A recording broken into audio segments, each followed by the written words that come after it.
지금 코로나 바이러스 때문에 많은 성도들이 정상적으로 예배를 못 드리는 그런 한국 기독교 역사상 처음 겪는 그런 안타까운 주의를 오늘 또 맞고 있는데, 우리 하나님께서는 그 어떤 문제 때문에 하나님이 영광을 받지 못하시는, 예배를 받지 못하시는 법은 역사 속에 지금까지도 없었고 앞으로도 없습니다.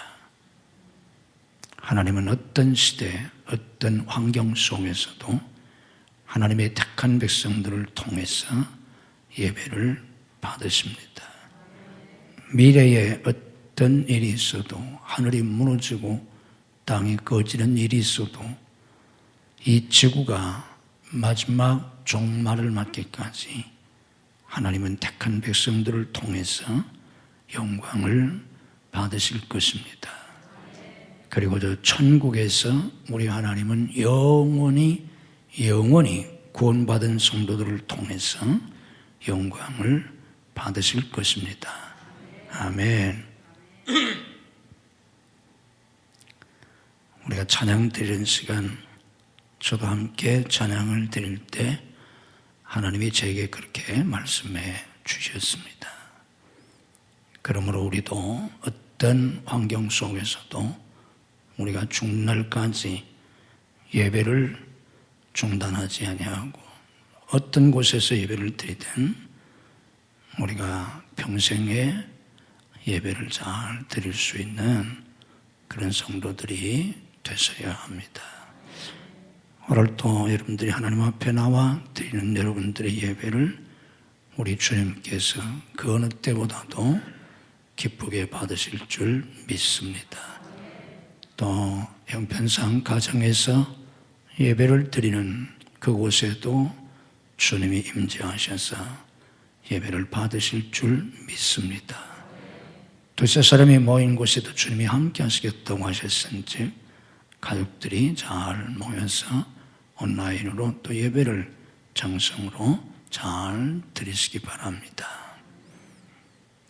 제가 3부 예배에 올라오기 바로 직전에 미국에서 양 박사가 카톡을 보내줬는데, 미국 트럼프 대통령이 15일 주일, 우리나라는 오늘이고 미국은 내일인데 15일 주일을 국가 기도의 날로 선포했다고 문자를 보내주었습니다.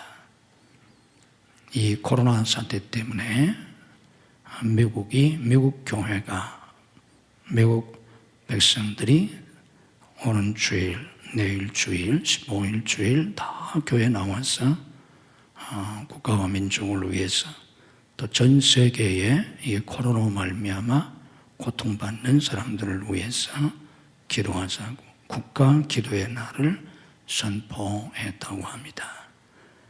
미국은 지금 우리나라보다 훨씬 이 사태가 적지만, 그래도 대통령이 이런 문제를 해결하기 위해서 국가 기도의 날을 선포하고 온 백성들이 교회에 나와서 하나님 앞에 기도한다고 하는 것이 얼마나 복된 일입니까?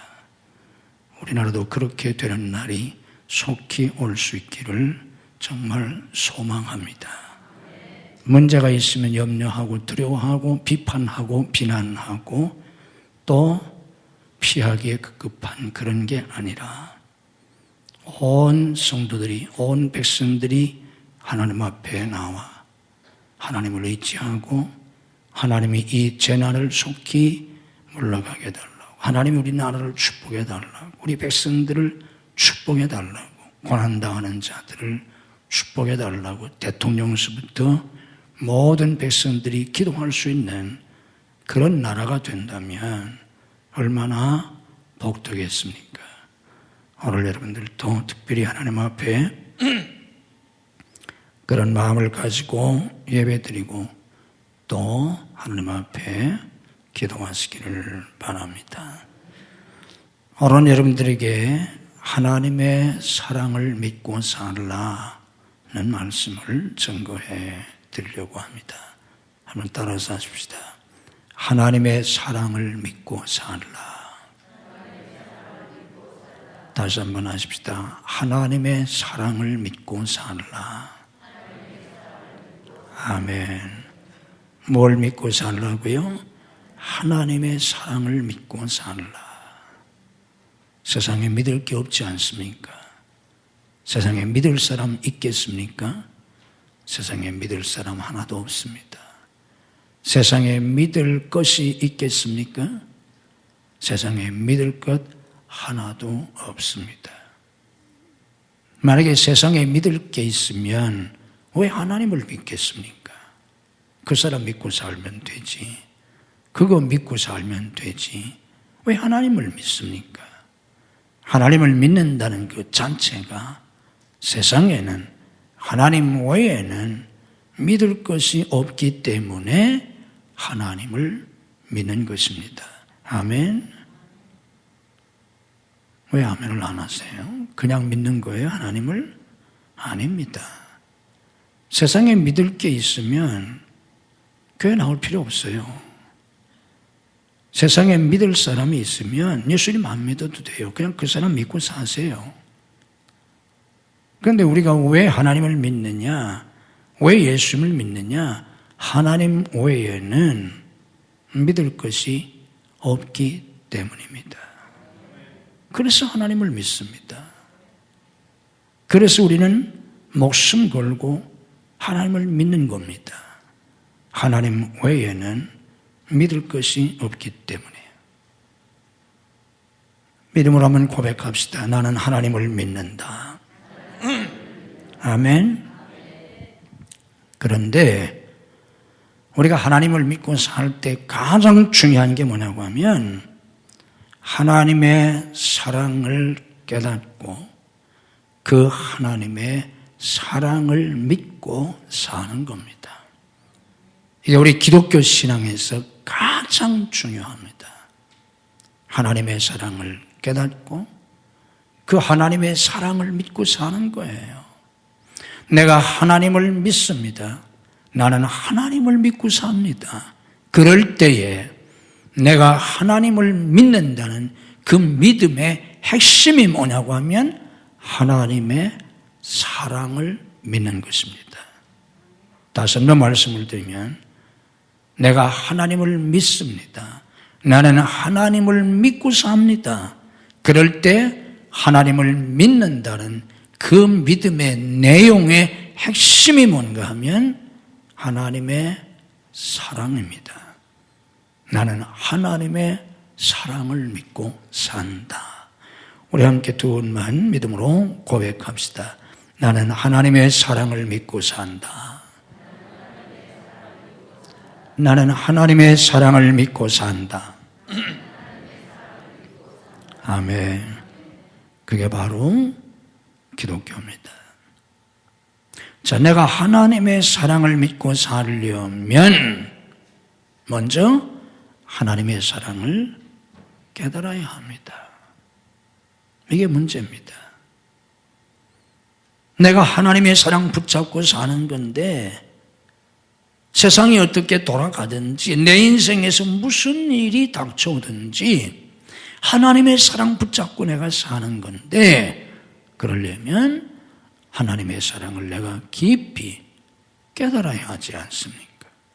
말라기 1장에 있는 말씀 보면 하나님이 이스라엘 백성들에게 이렇게 말씀하세요. 내가 너희를 사랑하였노라. 내가 너희를 사랑하였노라.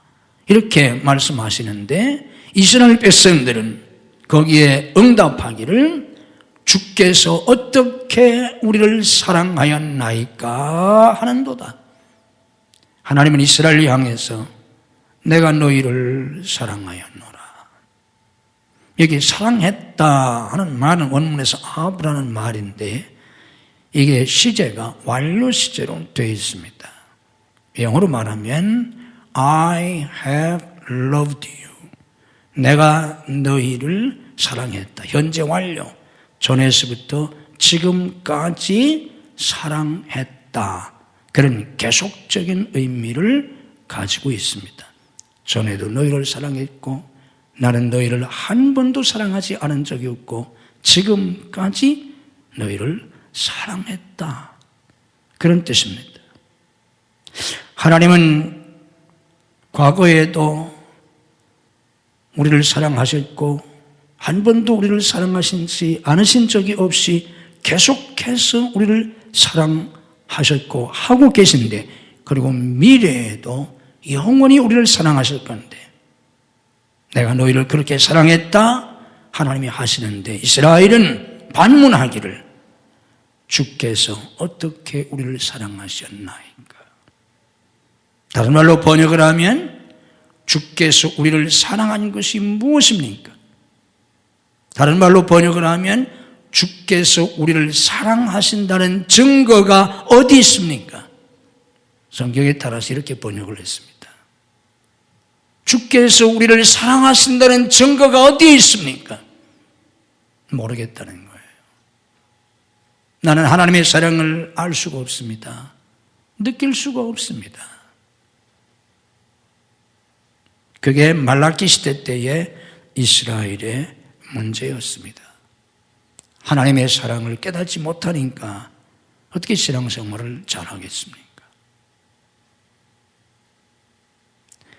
모든 것이 내 뜻대로 되지 않고 어려움이 있고 간절한 기도에도 속히 응답해 주시지 않고 고난이 쉽게 끝나지 않고 고난이 오랫동안 계속될 때, 그럼에도 불구하고 어떻게 하나님의 사랑을 내가 확신할 수 있나?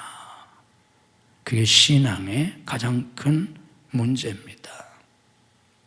정말 내가 하나님이 나를 사랑하신다는 것을 내가 확신할 수 있나? 정말 하나님이 나를 사랑하시나?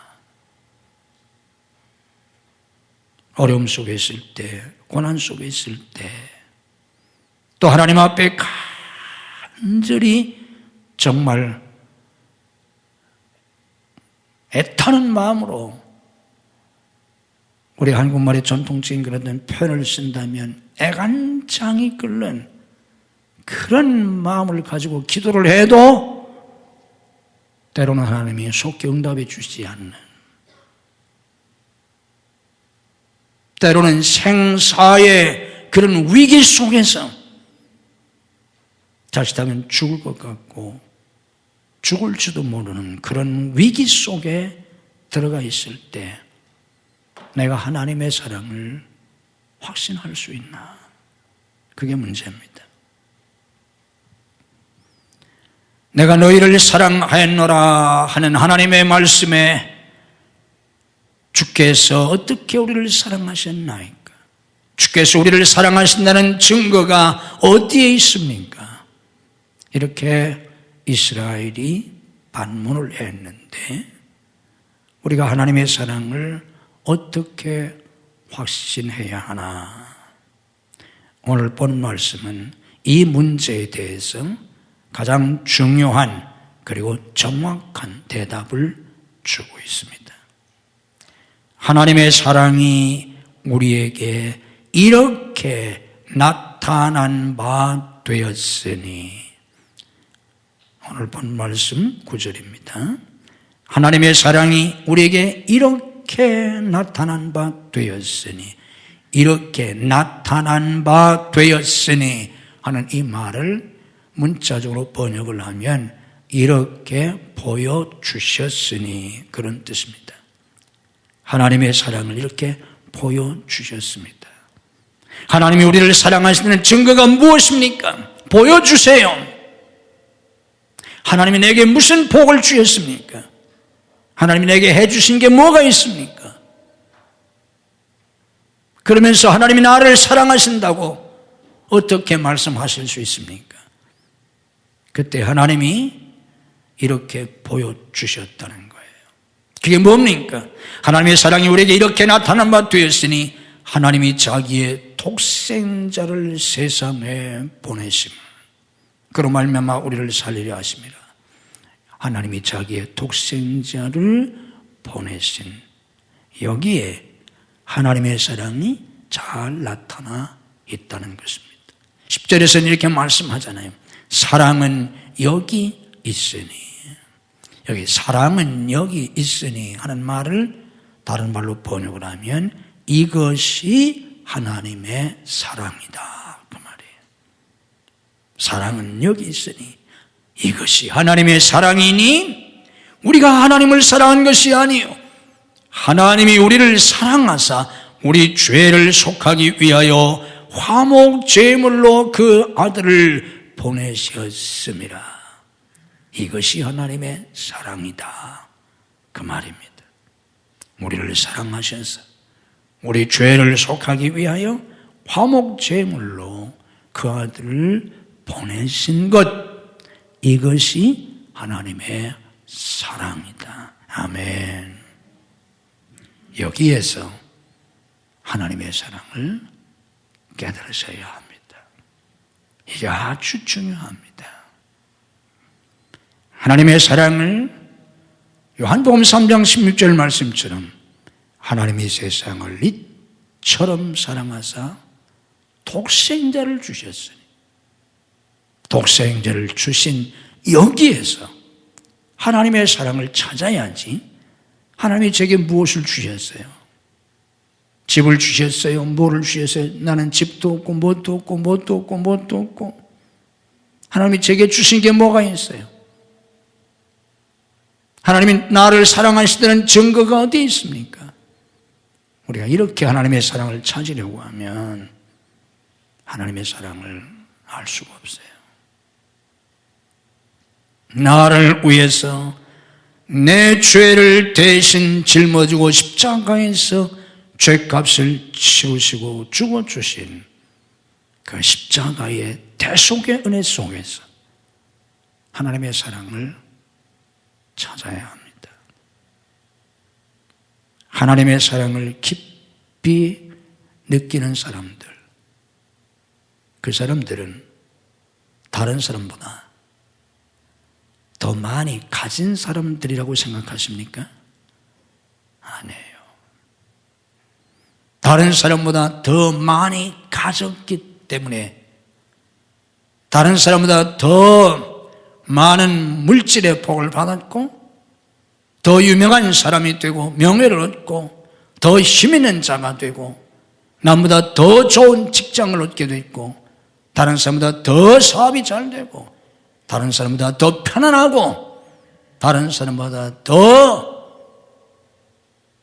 세상적으로 부귀 영화를 누리기 때문에 하나님의 사랑을 느끼는 거 아니에요. 정말 하나님의 사랑을 절절히 느끼면서 살아가는 그리스도인들은, 그리고 하나님의 사역자들은 대부분 남보다 훨씬 더 어려운 삶을 사는 사람들이에요.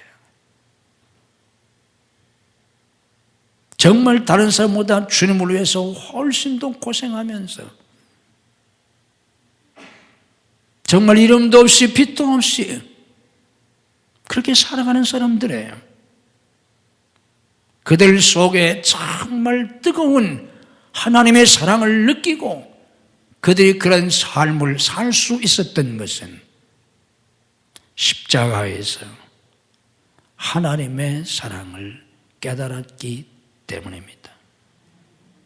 그렇습니다. 십자가에서 하나님의 사랑을 깨닫기 전까지는 인간은 그 무엇을 가져도, 하나님이 그 무엇을 주셔도 절대로 하나님의 사랑을 깨닫지 못합니다. 오히려 더 많이 가졌음에도 불구하고 더 갖지 못한 것을 원망하고 시기하고, 그리고 끊임없이 남보다 더 많이 갖기 위해서 노력하고 애쓰고 더 높이 올라가기 위해서 평생을 그렇게 살다가 죽는 것이지 하나님의 사랑을 깊이 깨닫지 못합니다. 그래서 때로 하나님은 하나님의 사랑을 깊이 깨닫고 싶어하는 사람들에게 그들이 원하는 세상에 부귀나 영화나 명예나 권세를 주시는 것이 아니라 그들이 소유하고 있는 것조차 다 하나님이 거두어 가십니다.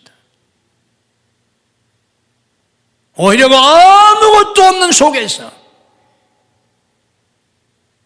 정말 아무것도 없는 그런 속에서 갈보리 십자가 언덕에 상처받은 무릎으로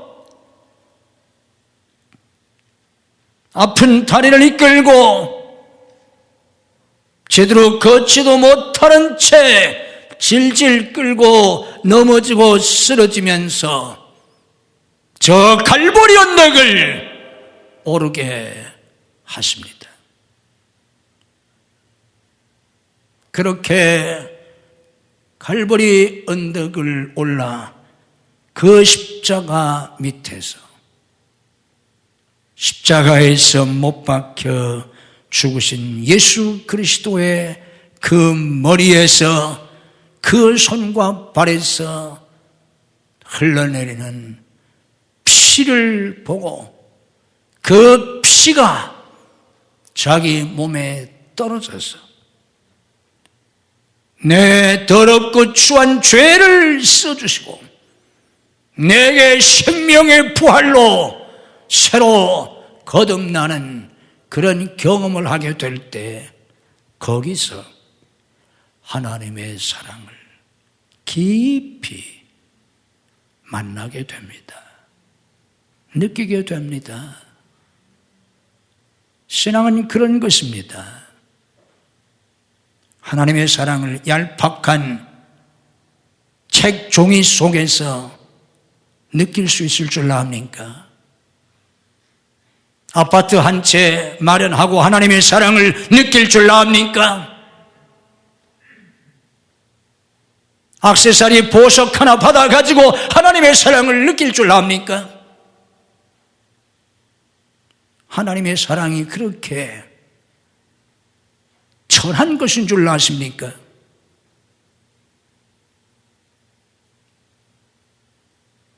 쓰러지고 넘어지고 피투성이가 된 채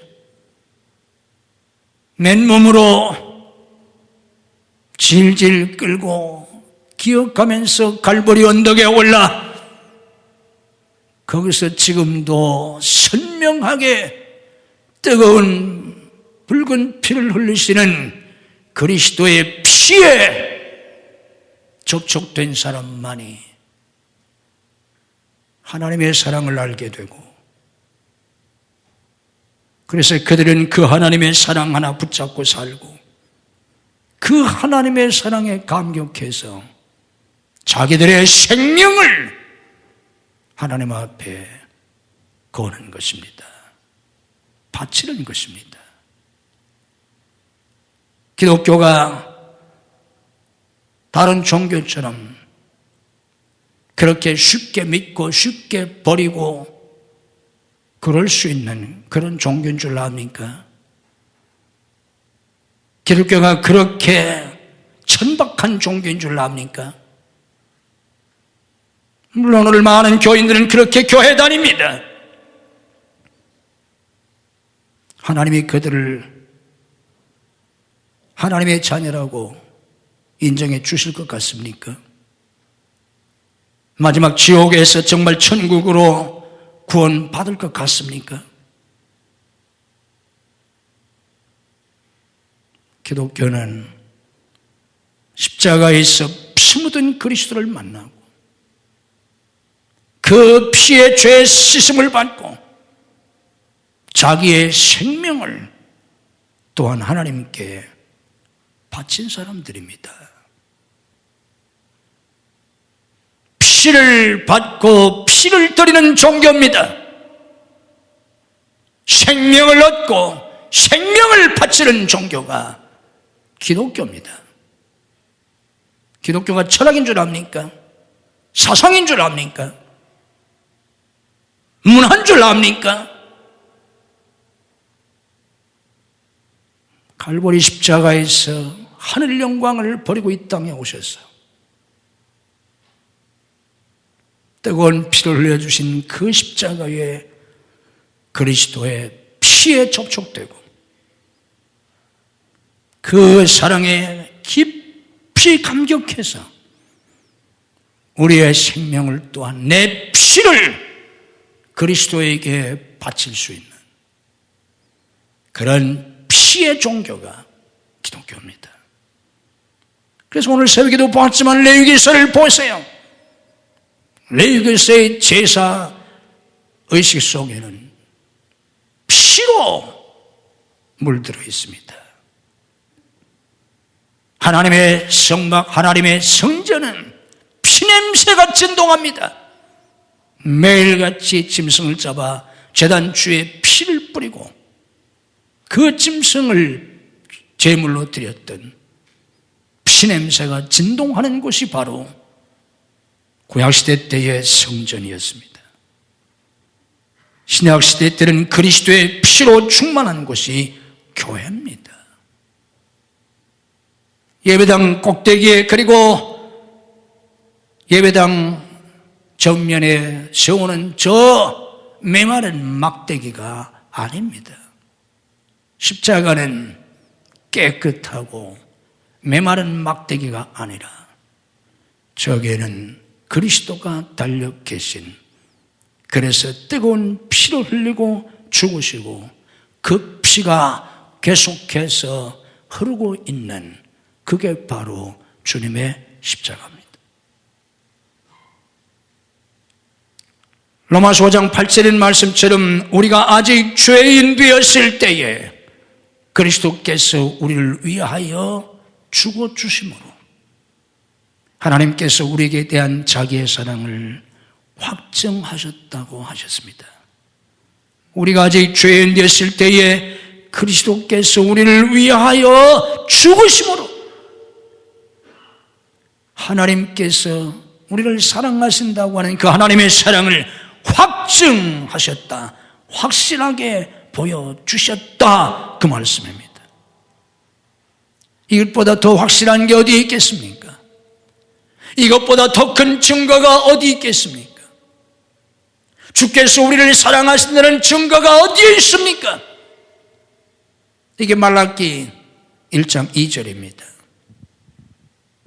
우리가 아직 죄인 됐을 때에 그리스도께서 우리를 위하여 죽으심으로 하나님께서 우리에 대한 자기의 사랑을 확증하셨느니라. 이것이 로마서 5장 8절입니다. 말라기 1장 2절에 대한 대답이 로마서 5장 8절입니다. 이 사랑을 우리가 깊이 깨닫고 이 사랑을 믿고 사는 겁니다. 아멘. 신앙생활이 무슨 이론인 줄 아세요? 지식인 줄 아세요? 철학인 줄 아세요? 그거 다 바리새적 신앙이에요. 헛개비 신앙이에요. 아무 소용없는 신앙이에요. 이 하나님의 사랑을 깨닫고 이 사랑을 믿고 사는 겁니다. 이 사랑을 믿고 평안을 누리는 겁니다. 하나님이 나를 이렇게 사랑하시는데 무엇을 염려하겠습니까? 우리 주님께서 요한복음 14장 1절에서 말씀하셨잖아요. 너희는 마음에 근심하지 말라. 하나님을 믿으니 또 나를 믿어라. 하나님의 이 사랑, 예수님의 이 사랑을 믿고 두려워하지 않은 것입니다. 이렇게 사랑하신 주님이 우리를 돌봐주실 것을 믿기 때문입니다. 나와 내 가족을 돌봐주실 것이다. 내 자녀들을 돌봐주실 것이다. 우리 교회를 돌봐주실 것이다. 우리 나라를 돌봐주실 것이다. 아멘. 그걸 믿고 사는 거예요. 그걸 믿지 못하면 문제 때문이 아니라 문제를 두려워하기 때문에 죽습니다. 문제보다 더 큰 문제는 그 문제를 두려워하는 거예요. 그래서 다 실패하는 겁니다. 죽는 겁니다. 그 어떤 환경 속에서도 우리가 평화를 누릴 수 있는 것은 이 하나님의 사랑을 믿기 때문입니다. 이 하나님의 사랑을 믿고 우리는 소망 속에 살아갑니다. 로마서 8장 32절에 말씀했지 않습니까? 자기 아들을 아끼지 아니하시고 우리 모든 사람을 위하여 내어주신 이가 어찌 그 아들과 함께 모든 것을 우리에게 은사로 주시지 않겠느냐. 독생자까지 주신 하나님이신데 풍성한 은혜 주실 것을 믿고 소망 속에 살아가는 것입니다. 우리와 우리의 자녀들을 위해서 하나님은 놀라운 것을 예비하시고 풍성한 은혜를 주시리라. 그걸 믿으셔야 합니다. 이 하나님의 사랑을 믿고 감사하며 삽니다. 뭐가 감사합니까? 하나님이 나를 사랑해 주시는 것이 감사하지 않습니까? 하나님이 나를 사랑해 주시는 것, 하나님이 나를 특별히 사랑해 주시는 것, 이것보다 더 감사한 게 어디 있습니까? 저는 개인적으로 그런 믿음을 가지고 삽니다. 하나님이 나를 특별히 사랑하신다. 하나님은 나를 특별히 사랑하셔서 하나님 내게 특별한 은혜를 주셨다. 또 앞으로도 주실 것이다.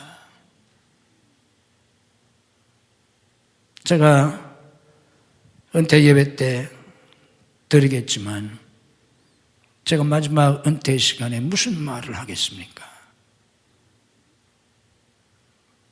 하나님이 내게 특별한 은혜를 주셔서 내가 이렇게 한평생 살았다, 목회했다. 그 말밖에 뭘 하겠습니까? 그리고 그것이 감사하지 않습니까? 나를 사랑하셔서 나를 구원하시고 늘 함께 하시고 늘 도와주시고 때마다 일마다 내가 숨 쉬는 것조차 내가 손 하나 까딱하는 것, 걸음 하나 뛰는 것, 자리에서 일어나고 앉는 것, 여러분 이것이 누구에게나 저절로 된다고 생각하십니까? 숨을 편안하게 쉴 수 있다는 것이 인간이면 다 그렇게 되는 줄 압니까? 내가 숨을 편안하게 쉴 수 있다는 것을 숨 쉴 때마다 감사할 수 있어야 합니다. 아파 보세요. 병이 나 보세요. 밥 한 술을 먹을 수 있다는 게 얼마나 감사한 일인지. 여러분, 밥 한 공기가 아니에요. 밥 한 사발이 아니에요. 밥 한 숟갈을 먹을 수 있다는 것이. 저희 집사람이 지금 맹장 터져서 수술을 하고 수술한 지 오늘 꼭 한 달이 됐는데 아직도 회복이 잘 안 돼서 지금 밥 한 숟갈을 못 먹고 있어요. 한 공기가 아니에요. 한 숟갈을 못 먹고 있어요. 제가 밥을 끓여서 누룽지를 끓여서 이렇게 제가 해주고 있는데 어제는 그래도 좀 먹어서 밥을 이렇게 제가 팔팔 끓여가지고 거기에 해서 이렇게 그래도 그 죽 같은 그걸 조금 그래도 몇 숟갈 먹었는데 아직 생밥을 한 숟갈도 못 먹고 있어요. 먹을 거예요. 걱정하지 마세요. 괜찮아요. 이번 주간에는 꽤 좋아질 것 같아요. 잘하면 다음 주간에 나올 수 있지 않겠나 생각하는데 죽을 병이 아니니까. 무슨 말씀을 드리려고 하냐면 여러분 밥 한 숟갈 먹을 수 있다는 게 누구나 그게 먹는 줄 아세요? 밥 한 숟갈. 밥 한 숟갈을 내가 먹을 수 있다는 게 얼마나 감사한 일인지. 그게 암안에 안 되면 대단히 죄송한 말씀입니다. 한 달쯤 못 먹어보세요. 그게 얼마나 귀한 일인지. 물 한 컵을 내가 마음대로 마실 수 있다는 게 얼마나 감사한 일인지. 사과 한 개를 먹을 수 있다는 게, 사과 한 개는 고사하고 사과 반쪽을 먹을 수 있다는 게 얼마나 감사한 일인지 압니까?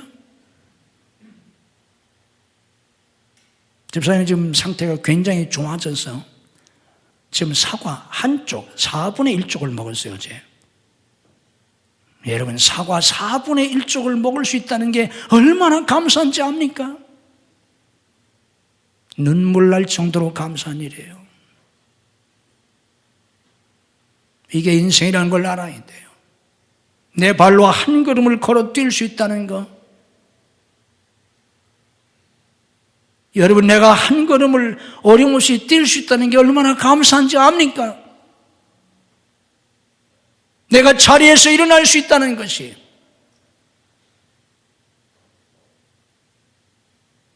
집사람이 어제 그저께서부터 자리에서 무엇을 짚지 않고 일어나요. 그전까지는 이쪽 손 잡고 저쪽 손 잡고 뭐하면 제가 부축해서 겨우 소파에서 일어났어요. 여러분, 벌떡벌떡 일어나잖아요. 뛰어다니잖아요. 여러분, 자리에서 내 몸을 내가 컨트롤해서 일어날 수 있다는 게 얼마나 감사한지 압니까? 물 한 모금을 놓고 감사하세요. 한 숟가락을 마음대로 뜰 수 있다는 걸 감사하세요. 내가 한 발짝 힘들지 않고 걸을 수 있다는 걸 감사하세요. 하나님이 은혜 주시지 않으면 숨조차 쉴 수 없는 게 인간이에요. 밥 한 숟갈 먹을 수 없는 게 인간이에요. 자리에서 일어날 힘조차 없는 게 인간이에요. 아주 작은 것까지 감사하며 살아가야 합니다. 그러면 점점 감사할 것이 너무나 많다는 걸 알게 되고, 이것도 감사, 저것도 감사, 저것도 감사. 그러면 그 사람이 비로소 하나님의 은혜를 알고 하나님께 영광을 돌리며 행복하게 살 수 있습니다. 제 마음대로 먹을 수 있고, 제 마음대로 돌아다닐 수 있고, 펄펄 뛰어다닐 수 있고, 이것저것 할 수 있음에도 불구하고 이것도 불평, 저것도 불평, 이것도 원망, 저것도 원망. 그러니 무엇을 주어야 되겠습니까? 그 사람한테 어떻게 그 사람에게 행복을 누리게 해줄 수 있습니까? 세상 것 다 갖다 줘도 소용이 없어요. 작은 것, 그것을 가지고도 감사할 수 있는 사람만이 더 많은 것을 누릴 수 있는 복을 누리게 되고 하나님께 영광을 돌리며 살게 됩니다. 하나님의 사랑을 깊이 깨닫고 감사해야 합니다. 그리고 하나님이 나를 그렇게 사랑하셨으니 내가 또한 하나님을 사랑해야 합니다. 마음을 다해서. 이게 중요해요. 여러분, 여러분의 마음을 누구한테 줘보았습니까? 진짜 줘보았습니까? 결혼할 때, 청혼할 때 진짜 마음을 주었나요? 여러분 아내에게 진짜 마음을 주고 있습니까? 주었습니까? 여러분 남편에게 진짜 마음을 주었습니까? 주고 있습니까? 몸을 줄 수 있어요. 돈 줄 수 있어요. 봉급 다 다달이 줄 수 있어요. 마음 주었나요? 마음 주고 계신가요? 마음속엔 다른 게 얼마든지 있을 수 있어요. 시간을 주었어요. 돈을 주었어요. 몸까지 줄 수 있어요. 마음은 얼마든지 안 줄 수 있어요. 마음 주셨어요? 신앙생활도 마찬가지예요. 주일날 얼마든지 나올 수 있어요. 헌금 얼마든지 할 수 있어요. 시간 얼마든지 낼 수 있어요. 주님께 마음을 드렸나요? 주님이 그거 보신 줄 아세요? 그거 받으신 줄 아세요? 주님이 받으시는 건 여러분의 마음입니다. 마음을 주지 않으면 아무것도 안 준 거예요. 선물 줬다고요? 나한테만 주는 줄 아세요? 처음 준 줄 아세요? 그게? 우리 청년들 속지 말아요. 12번째예요.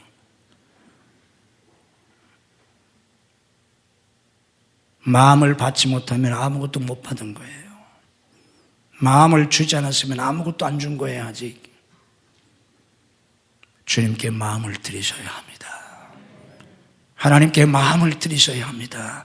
그래서 하나님을 사랑할 때 마음을 다하여 그런 말을 한 거예요. 마음을 다 하나님 앞에 드리고, 하나님의 사랑을 깨닫는 사람만이 마음을 드릴 수 있어요. 그때에 힘을 다하고 목숨을 다해서 사랑할 수 있습니다. 사랑하기 때문에 헌신하는 것입니다. 사랑하기 때문에 사명을 감당하는 것입니다. 하나님의 뜻을 이루는 삶, 하나님을 기쁘시게 하는 삶을 사는 거예요.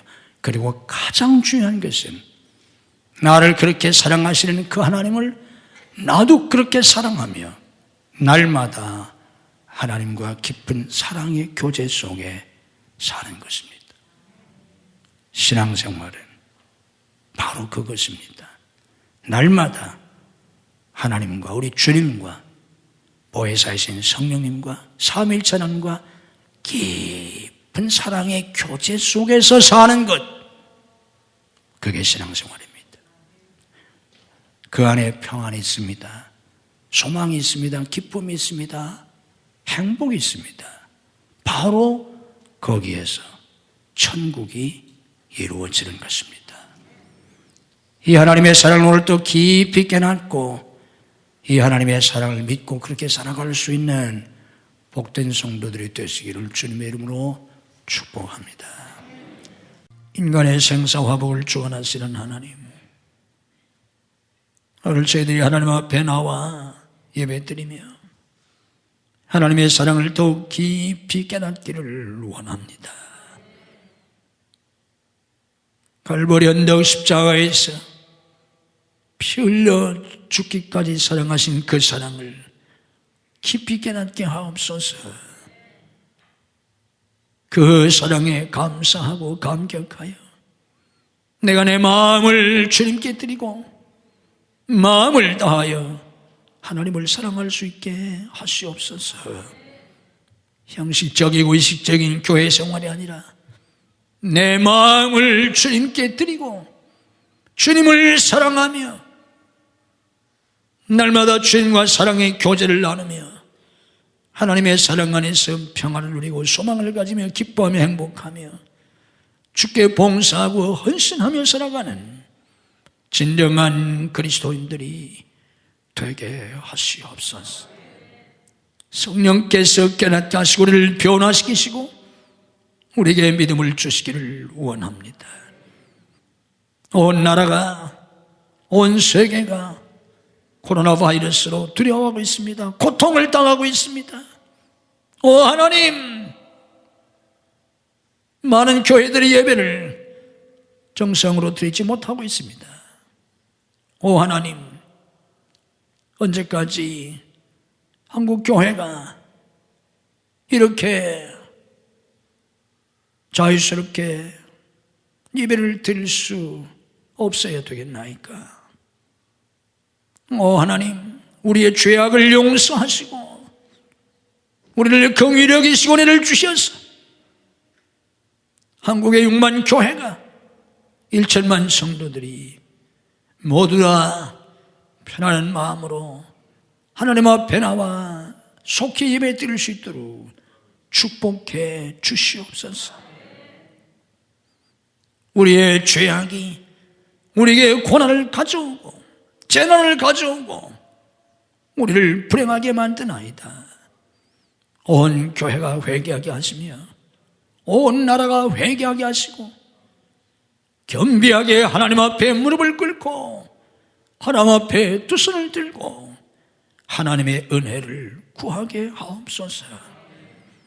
대통령으로부터 어린아이까지 온 백성이 하나님께 기도할 수만 있다면, 오 하나님, 어찌 하나님이 그 나라를 축복하시지 않겠나이까? 우리나라도 그런 나라가 될 수 있도록 하나님이 이 민족을 복음화시켜 주시고 하나님 구원해 주시옵소서. 1천만 성도들이 깨어 기도하게 하시며 이 복음의 사명을 감당하지 못한 것을 회개하며 복음의 사명에 더욱 충성할 수 있는, 그래서 민족을 복음화하고 마지막 때에 세계 선교의 주역으로 쓰임받을 수 있는 우리나라가 되고 우리 교회들이 될 수 있도록 하나님 축복해 주시옵소서. 아버지 앞에 나와 예배하는 성도들, 가정에서 예배하는 성도들 긍휼히 여기시고 오늘 더 크신 은혜를 주시기를 원합니다. 특별한 은혜를 주시기를 원합니다. 머리머리 안수하시고 하늘의 신령한 은혜로 축복해 주옵소서. 주님의 보혈로 씻어주시고 주님의 보혈로 덮어 주옵소서. 모든 어둠의 세력을 물리쳐 주시고 하나님의 빛으로 감싸 주옵소서. 천군 천사로 울타리를 삼아 지켜 주시옵소서. 모든 질병으로부터 지켜 주시옵소서. 믿음으로 가슴에 손을 씁니다. 우리 속에는 불신앙, 내 마음을 주님께 드리지 못한 것을 회개하며 주님의 보혈로 씻음받고 진정 내 마음을 주님께 드리기를 원합니다. 내 마음을 주님께 드리게 하시옵소서. 우리의 모든 상처를 씻어주시고 우리의 모든 죄악을 용서하시고 오늘도 주님의 성령으로 채워주시옵소서. 병들고 약한 육신을 오늘도 주님이 고쳐주시옵소서. 믿음으로 아픈 곳에 손을 씁니다. 아픈 가족들을 대신해서 손을 씁니다. 주님이 채찍에 맞으심으로 나음을 입은 것을 믿습니다. 그 공로를 의지하여 구하옵나니 치유의 은혜를 베풀어 주시옵소서. 내가 나사렛 예수 그리스도 이름으로 명하노니 우리와 가족들을 괴롭히는 모든 병만은 다 물러갈지어다. 예수님의 이름으로 치유될지어다. 예수님의 이름으로 건강이 회복될지어다. 역사해 주시옵소서. 가정 속히 인가우도 시켜주시고 온 가족들이 하나님을 섬기며 복받게 하옵소서. 가정을 파괴하려고 하는 모든 사탄의 세력을 주님이 물리쳐 주시옵소서. 우리의 자녀들을 축복하시고 장래를 열어주시옵소서. 하나님이 붙잡아 주시옵소서. 열어주시옵소서. 앞길을 열어주시옵소서. 복된 사람들을 붙여주시옵소서. 학업에 물려시고 취업에 물려시고 사업에 물려시고 결혼에 물려시고 태에 물려시고 사역의 문을 열어주시옵소서. 예수님의 이름으로 열릴지어다. 열릴지어다. 성도의 직장과 사업을 붙잡아 주시옵소서. 수많은 사람들이 어려움을 당하고 있습니다. 하나님이 도와주셔서 형통하게 하시고 참되게 되게 하시고 주와 복음을 해서 세계 선교를 위해서 쓰임받게 하옵소서. 주님 앞에 예물을 드립니다. 믿음으로 11조를 드리며 감사한금, 선견금, 구제한금, 건축원금, 해외 성전 건축원금을 드립니다. 주님의 기뻐 받으시고 하늘과 땅의 복으로 금세 내세의 복으로 사역의 풍성한 열매로 삶의 형통함으로 믿음의 명문가를 이루도록 하나님의 은혜와 복을 주옵소서. 오늘 병상에서 나오지 못한 성도를 찾아가셔서 능력의 손을 익혀 주옵소서. 코로나 바이러스 때문에 가정에서 예배드리는 성도들을 주님이 붙잡아 주시옵소서. 믿음이 연약하여 주를 송사하지 못하는 성도들, 주님께서 더 강건한 믿음을 더하여 주시옵소서. 이 한 주간도 주님이 주시는 은혜와 축복이 넘치는 복된 한 주간이 되게 해 주옵소서. 기적의 한 주간이 되게 하시옵소서. 예수님 이름으로 축복하며 기도하옵나이다. 아멘.